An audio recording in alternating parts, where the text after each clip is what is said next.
runtii wax markaan booqday xerada Dhadhaab oon u malaynayo in waqti dheer aan la booqan oo madaxdu aysan booqan waxaan arkay wax shucuurtayda runtii wax ka bedelay dad 24 sano yaraalho 24 sano dalkoodii ka maqnaa oo ku jiray xero meel xero ah ku jiray oo aan awood u lahayn inay shaqaystaan oo aan awood u lahayn inay ka baxaan meesha haddana dhinaca kale waxaan arkay runtii martigelin iyo adeeg fiican oo loo qabtay dadkaas oo dawladda Kenya iyo hay'adda qaxootiga ay u qabatay markaan la kulanay dadkaas waxay noo sheegeen inay aad u rabaan inay dalkooda ku noqdaan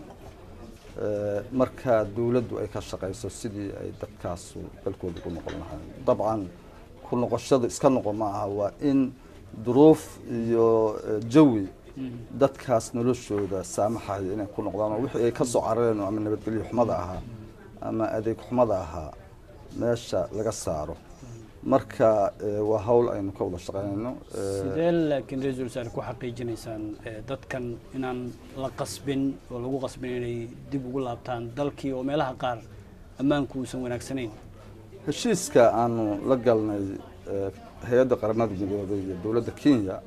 wuxuu ku dhisan yahay noqosho iskooda oo aan ahayn mid lagu khasbay dadkaas markay ayagu goostaan inay noqdaan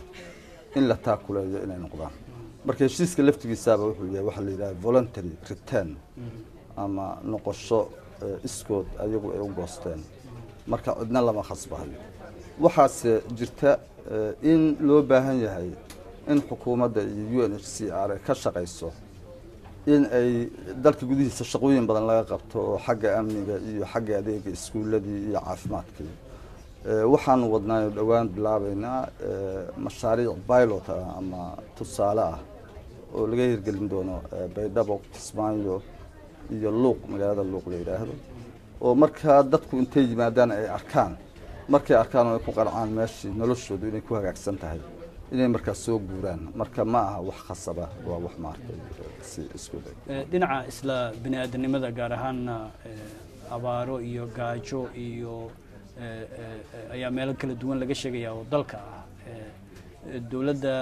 maxay arrimahaasi ka qabanaysaa waliba dhaliilo waxaa jira in ay ka seexatay wax qabadka marka la eego dadkaas masaakiinta ee tabaalaysan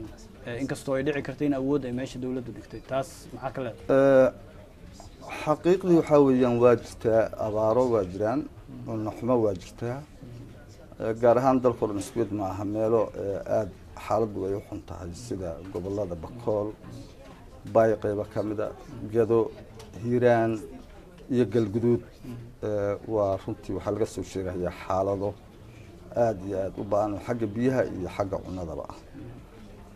waad garanaysaa abaarahan waa wax xagga Ilaahay ka yimaado oo mar walba waa imaanayaan laakiin waxa xukuumadda laga rabo waxa weeye in ay diyaar u tahay marka xaaladahaas ay dhacaan ay keenin karto inay interventions ama wax ka qabad degdeg ah ay samayso waad ogtahay xukuumadda awoodooda aad bay u tabagarantay laakiin ma aanan ka seexan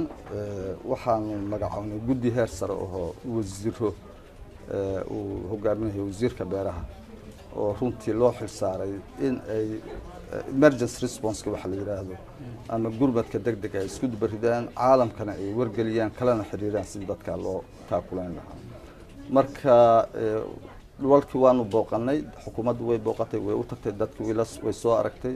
meelo badan cunaa loo raray sida Gedo iyo Bakool